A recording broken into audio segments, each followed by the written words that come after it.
les biens de chacun de ceux qui se sont fait recenser. Et dans la décision qui a été rendue par le tribunal, les indemnisations sont en face. Personne ne peut dire qu'il a été surpris. Chacun de ceux qui a été recensé sait combien il doit percevoir. Donc il y a un travail qui a été fait sur plusieurs années.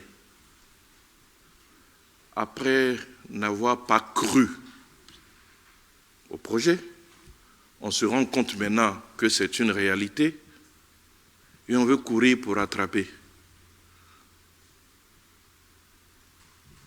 Je ne comprends pas ça autrement. Et quand vous regardez, de 317, on est pratiquement à 3000 aujourd'hui. Mais pour les anciens, là, ils savent que c'est depuis les années 90 qu'il avait été souhaité que le village soit déplacé. Ce n'est pas nouveau. Mais le gouvernement est un gouvernement qui sait tendre la main au nom de la Côte d'Ivoire solidaire. C'est pour cela que par la voix du directeur général de l'AGEROUTE, le gouvernement a dit que les discussions se poursuivaient. Et elles se poursuivront. Et les décisions qui seront arrêtées, bien sûr d'accord parties, donc seront exécutées. Il y a eu beaucoup de fantasmes, jusqu'à ce qu'on dise que les fonds qui ont été prévus, qui sont le résultat de ce travail des experts immobiliers, qui ont fixé à un peu plus de 4,3 milliards les fonds qui doivent servir à l'indemnisation, sont dans un compte séquestre. Allez à la source. Évitons de nous laisser intoxiquer. Tout a été fait en toute responsabilité.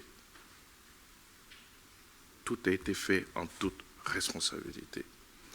Après, oui, on entend beaucoup de choses. Oui, on avait dit que c'était telle limite, mais un projet peut évoluer. C'est vrai qu'on avait parlé donc, de cette voie prolongeant le 4e pont, mais il y a le bus transit rapide qui est venu s'ajouter. Si tout avait été fait dans le calme, comme à Yopougon, comme à Atekoubé, de façon sereine, les choses allaient se faire. Donc moi, je veux juste lancer un appel à faire confiance au gouvernement, parce qu'aucun gouvernement, et je le répète, n'a intérêt à brimer les populations qu'il est censé administrer, qu'il est censé gérer. Aucun. Il y a eu des incompréhensions. Des gens n'ont pas cru. Comme ça arrive souvent dans notre pays, on attend toujours la dernière minute. On se dit toujours non, ils ne vont pas le faire, ils ne vont pas le faire. Mais je vous en prie, observez la gouvernance du président Ouattara. Tout ce qu'il dit est fait. Donc arrêtons de croire que bon, ça ne va pas se faire, ça ne va pas se faire. Si ça ne va pas se faire, on ne va pas le dire. Ce pont, beaucoup n'y ont pas cru. Quand les travaux ont commencé, quand il y a eu des retards, beaucoup ont cru que bon, on ne va pas y arriver. Mais ce genre de résistance à l'action de l'État contribue à retarder également les travaux. Donc je souhaite que, comme cela a été annoncé, que nous reprenons les discussions, que ceux qui sont en retard fassent amende honorable et puis bon, reconnaissent que bon, ils n'y ont pas cru, ils ne se sont pas fait identifier au début. Vous étiez avec nous à Yopougon quand on devait indemniser les populations. La mairie a bien été associée pour identifier les gens, mais il s'est trouvé des gens qui ne se sont pas fait prendre en compte par le processus. Apprenons à faire confiance à l'État. Je ne veux pas jeter de critiques sur ce qui s'est passé avant, mais aujourd'hui, là, on peut faire confiance à ce gouvernement. Il tient ses engagements. Donc voilà ce que je peux vous dire sur cette affaire, en espérant que la surenchère va cesser, qu'on va arrêter de vouloir manipuler l'opinion en entrant dans des considérations qu'il n'est pas bon de rappeler ici.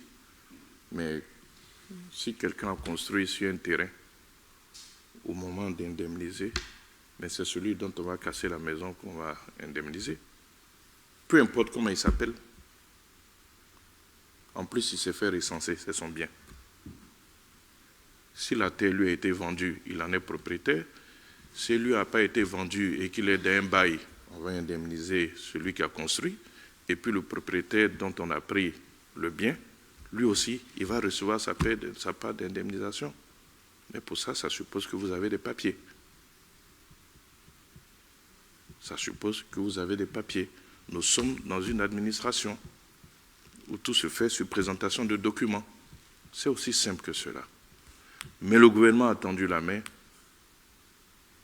Nous sommes dans une démarche apaisée au nom de la cohésion, au nom de la paix sociale. C'est une pêche à saisir, mais la route là, elle va se faire. Et le BTE va y passer. C'est tout ce que je peux dire. Pour la deuxième question que vous avez posée,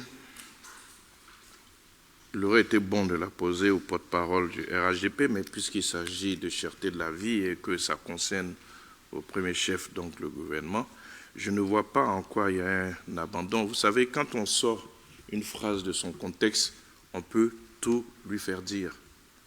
Ce n'est pas un abandon. La seule chose que le porte-parole a voulu dire, c'est que la cherté de la vie, c'est partout dans le monde. Pour plusieurs chocs que nous avons connus, il y a eu la Covid, il y a eu la guerre russo-ukrainienne qui a impacté le coût du pétrole, la production de blé et le coût même des transports maritimes. Donc, la première chose qu'il a voulu dire, c'est que c'est partout dans le monde que la vie augmente.